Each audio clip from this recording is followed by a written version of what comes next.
Hi everybody, this is Emmy Lou Killinger coming to you with Home Sweet Home Real Estate Investing. One thing that I do to get leads for my business is I create bandit signs. I get these from Menards, Home Depot, Walmart.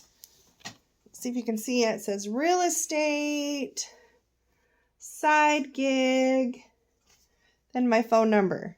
Real estate side gig 989-400-8221. Now, I just use the corrugated, it's kind of a plastic, super thick marker, Dura ink broad chisel tip. I've gone through 2 of these and you can see that my lettering is getting a little bit faded. So I'm going to go back over it just to double, oh, that's doing a lot better, to make it really thick because you want these to be dark. Because the sun will fade out your lettering, the weather will fade out your lettering. One tip though, is if you can to actually do these handwritten. Some people will pay big money to have the vinyl put on them, but we find that we get more calls if they're handwritten. I think people like to know that it's a local person actually putting these in the ground instead of like a political sign or something. So I went over that twice. You can also do both sides of your sign if you know that it's going to be in a traffic area where people can see both sides. Like if it's a busy road, you can have the left turning lane facing one side and then the right turning lane will basically, there's ways to get double sides if you mark it on both sides. So here are some tips. No matter what your business is, if you need leads for your business and you need local business, put out a couple bandit signs. If you own a beauty shop, put haircuts $5 today or just some sort of offer. People look at these like, hey, is that a yard sale sign? It catches people's attention. So make sure, here are 7 tips on signs.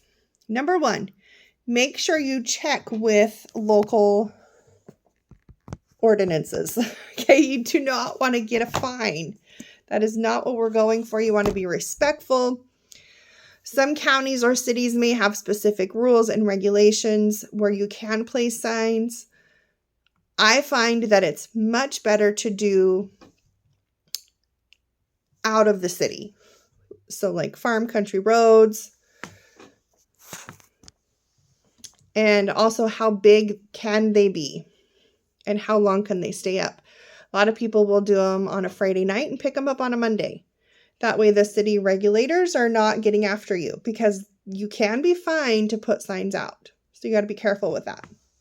Next is high traffic areas. I find like some places you can ask for permission, or if you're in a high traffic area, say you're like at Walmart, but across the street is a field, so I'll stick it in the field because Walmart will definitely pull your sign down. But if it's across the street or in a vacant property, somewhere busy, but not where they're going to mow the lawn every Monday and pull your sign out. So you can identify high traffic areas in your target neighborhood or community. I mark it around Ithaca, Michigan, because that is where my office is. I want people to come to me, if possible, for those signs. I also find that putting signs up, getting off and on the intersection where people are stopped is a great place too, because everyone in town has to get to the highway and they need to get on and off the ramps. So that's a good place as well. I use white signs, one, mostly because they're cheaper, but I have done yellow signs with black lettering. Those really stand out well. So if you do brightly colored signs, they stand out quite a bit. Also, you can do a call to action. So I put call 989-400-8221. I've also done texting. A lot of people will use their website, and some people even do a scan code that you can just scan quick with your phone and then it goes to a website. I'm kind of old school. I like to talk to people in person. I like them to call me and actually know that they're getting a local person.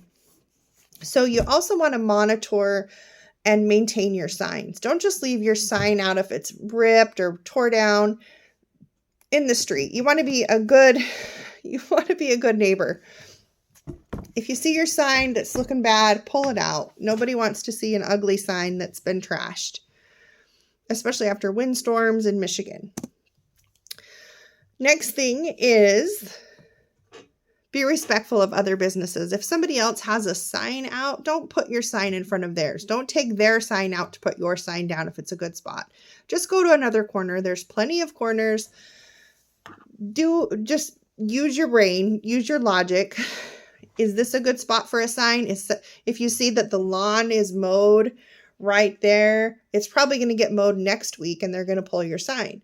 So if it's a really good location and you put your sign down, that's all well and good, but you need to go back and pick it up. Otherwise it's going to get taken down. So I work in the real estate industry. I know a lot of real estate agents use signs. A lot of politicians use signs. There's certain times of the year that it's not as big of an issue, but definitely check with your city ordinances. I did have one sign I put out in a town and they called me immediately and said, if we see another sign, you're going to get a fine. And so I was like, I'm so sorry. I will go pick it up. What can I do? They were really nice, but it's important to communicate. Otherwise they can get mad. Another thing is if you see someone else with a similar business, don't put your sign next to theirs. It's just bad karma. Let people have their space with their signs. They've already done the work. So I hope these tips help. Let me know if you have any other questions. I love to help people with their businesses. We have a program that teaches you how to grow your business, whatever it may be, whether you own a restaurant, whether you're a beautician, you want to get into real estate. We do all of those things through our online classes. If you'd like to learn more, please comment, like, and subscribe if you enjoy these types of videos. It's just me coming to you real as a marketer, and I will see you out putting out signs, hopefully. Thank you. Goodbye.